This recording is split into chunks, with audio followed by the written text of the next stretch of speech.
खराब तो बिल्कुल लग रहा है, बहुत ज़्यादा लग रहा है, क्योंकि इंडिया टेस्ट मैच हार गया इंग्लैंड के अगेंस्ट। तो पर चलिए बात तो करेंगे, क्योंकि इंग्लैंड ने बहुत बढ़िया तरीके से टेस्ट मैच जीता है with such an inexperienced bowling attack against such an experienced batting lineup of India.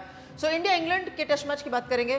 दूसरी तरफ एक बहुत ही युवा खिलाड़ी वेस्ट इंडीज़ के शमार जोसेफ, उन्होंने कमाल करके दिखाया अपनी टीम के साथ। ऑस्ट्रेलिया के अंदर ऑस्ट्रेलिया को टेस्ट मैच हराया है, उसकी बात करेंगे। ऑस्ट्रेलिया विमेन भी हारी है वैसे तो साउथ अफ्रीका के अगेंस्ट T20 श्रृंखला के अंदर, वहाँ पर श्रृंखला बराबरी पर चल रही है।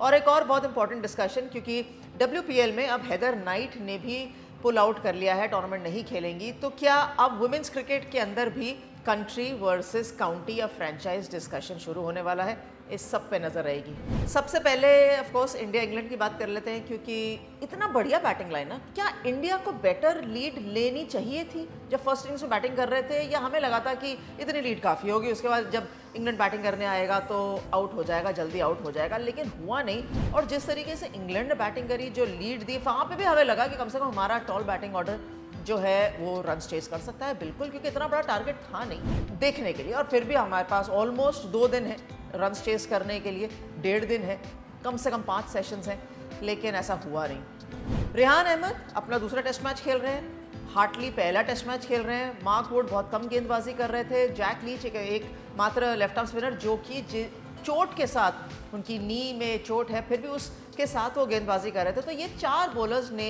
स्पेशलाइज 4 बॉलर्स ने खेल शुरू किया था इंग्लैंड के लिए, जो रूट कंट्रीब्यूट कर रहे थे।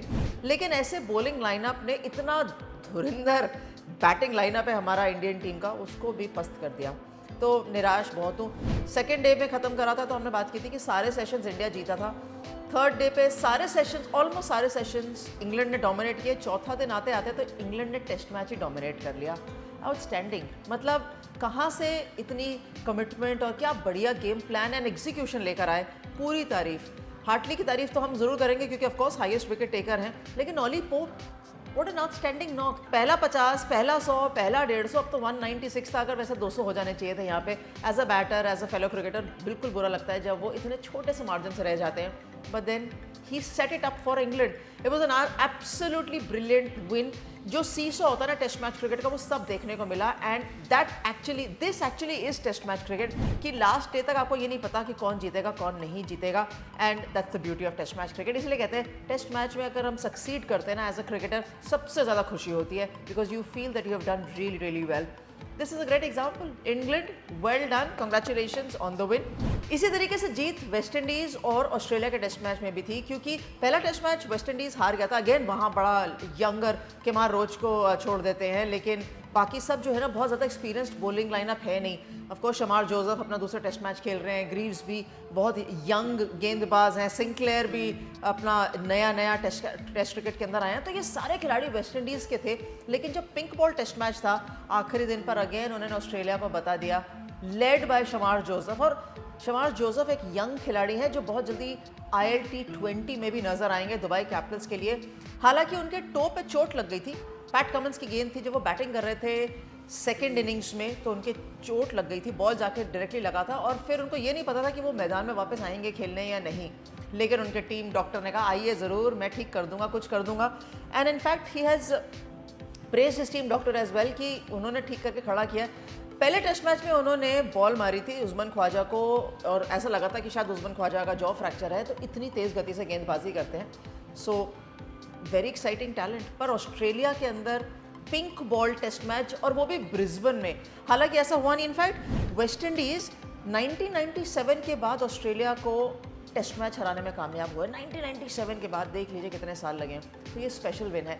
इसलिए कहते हैं टेस्ट मैच में कुछ भी हो सकता है, कोई भी जीत सकता है। लेकिन इसके लिए फिर भी बात नहीं है कि इंग्लैंड से हमें टेस्ट मैच हारना चाहिए था, हमें फिर भी जीतना चाहिए था। हम सिर्फ चाहते हैं इंडियन विन। एक तरफ ऑस्ट्रेलिया मेंस टीम का दिन बहुत बढ़िया नहीं रहा। ऑस्ट्रेलिया के अंदर ब्रिस्बेन में वो टेस्ट मैच हारे। दूसरी तरफ कैनबेरा में साउथ अफ्रीका वुमेन और ऑस्ट्रेलिया वुमेन की T20 सीरीज शुरू हो गई है। बैक टू बैक 2 मैचेस थे। पहले मैच में बेथ मूनी और अलीसा हिली चेस करते हुए उन्होंने आराम से टारगेट चेस कर लिया था। Beth Mooney player of the match बनी थी, वो मैच में फॉलो कर रही थी। लेकिन जो सेकेंड मैच था ना, वो कैनबेरा में साउथ अफ्रीका ने वापस जीत लिया है। सरप्राइजिंगली टारगेट बहुत बड़ा था नहीं, इनफैक्ट पहले मैच में जब वो चेस कर रहे थे 148 19th ओवर के अंदर जस्ट स्टार्ट होता 20th ओवर चेस कर लेता, लेकिन लॉरा वुल्फार्ट ने इंश्योर किया कि 143 चेस कर ले साउथ अफ्रीका एंड खड़ी नहीं, डटी रही। सो ऑस्ट्रेलिया टेस्ट मैच हारा, मीन्स ऑस्ट्रेलिया वुमेन T20 हारी। तो क्या ये ऑस्ट्रेलिया के हारने के दिन है? क्या काश ऐसा कब आएगा। सब कुछ जीत जाता है ऑस्ट्रेलिया, मेंस भी सब कुछ जीतते हैं, वुमेन्स भी सब कुछ जीतती है। तो ये छोटी छोटी खुशियां जब टीमों को मिलती है ना, बिल्कुल सेलिब्रेट कर लेनी चाहिए।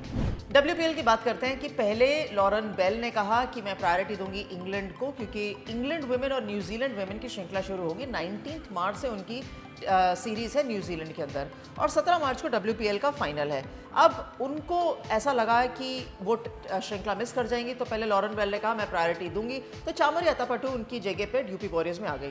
फिर हेदर नाइट ने भी कहा कि भाई मैं तो कप्तान हूँ इंग्लैंड वुमेन्स टीम की, ऐसा कैसे हो सकता है कि अगर मेरी टीम फाइनल खेले RCB तो मैं वहाँ हूँ और मेरी टीम को मैं लीड नहीं करूँ। सो उन्होंने भी कहा है कि मैं भी WPL नहीं खेलूंगी, मेरी जगह किसी और खिलाड़ी को ले ली जाए। So Nadine de Klerk, another South African allrounder, बहुत अच्छी प्लेयर है, मेरे को बहुत अच्छी लगती है क्योंकि बैटिंग भी करती हैं, बॉलिंग भी करती हैं। और आप उठा के देखेंगे ना इनके परफॉर्मेंसेस, क्यों जाना है मैं बता दूंगी ना जब WPL आएगा उनकी परफॉर्मेंसेस, तो आप वेट करिए।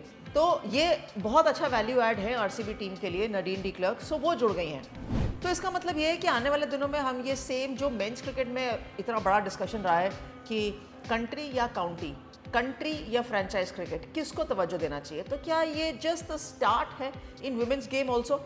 हालांकि मैं बहुत खुश हूँ कि क्योंकि वुमेन्स के अंदर इतने मैचेस होते नहीं है ना वुमेन्स क्रिकेट में, और अब फ्रेंचाइज लीग शुरू हो गई, ऑस्ट्रेलिया में होती है, इंग्लैंड में भी क्रिकेट खेलते हैं, और अब इंडियन लीग भी शुरू हो रही है। और अगर ये विंडो रहेगा WPL के लिए आने वाले सालों में भी, तो that means international cricket calendar को थोड़ा सा घुमाना पड़ेगा, थोड़ा सा देखना पड़ेगा कि इंटरनेशनल वुमेन्स क्रिकेट के जो मैचेस हैं वो डिस्टर्ब नहीं करें जब WPL की विंडो हो।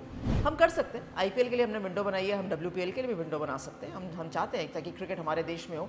तो आपको क्या लगता है कि वुमेन्स क्रिकेट में भी ऐसा डिस्कशन या ऐसा एक टाइम आना चाहिए जहां कंट्री वर्सेस फ्रेंचाइज का डिस्कशन होना चाहिए? क्या इतने मैचेस होने चाहिए, WPL की विंडो जैसे टूर्नामेंट्स के लिए बननी चाहिए, या आपको क्या लगता है कि चलने दीजिए, आगे देखेंगे कैसा रहता है। हालांकि पूरा दिन बहुत बढ़िया रहा, बहुत अप्स एंड डाउन्स देखने को मिले, और खास तौर पर टेस्ट क्रिकेट के अंदर। So all in all very good.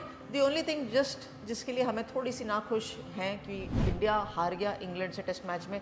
खैर कोई बात नहीं, बहुत जल्दी दूसरा टेस्ट मैच भी शुरू होगा, और दूसरे टेस्ट मैच में वापस आके इंडिया को मौका भी मिलेगा, वापस इंग्लैंड को हराने का मौका मिलेगा, लेकिन तब तक इंतज़ार करना पड़ेगा। कोई बात नहीं, इंतज़ार करिए, बट आप ज़्यादा इंतज़ार मत करिए, क्योंकि हम रिपीटेडली, और आपने डिफरेंट स्ट्रोक्स का सीज़न 3 देखा कि नहीं, वहाँ अमनजोत कौर भी बड़ी खुश है क्योंकि उन्होंने इंडिया डेब्यू कर लिया, और वो बता रहे हैं कि उनको किस किस ने सपोर्ट किया था अपने क्रिकेट करियर में। नहीं देखा तो वो ज़रूर देख लीजिए, अमनजोत कौर की बातें सुन लीजिए, और बहुत जल्दी एक और एपिसोड भी आने वाला है, तो आप ज़रूर ट्यून रहिएगा डिफरेंट स्ट्रोक्स में। Thanks very much for watching different strokes.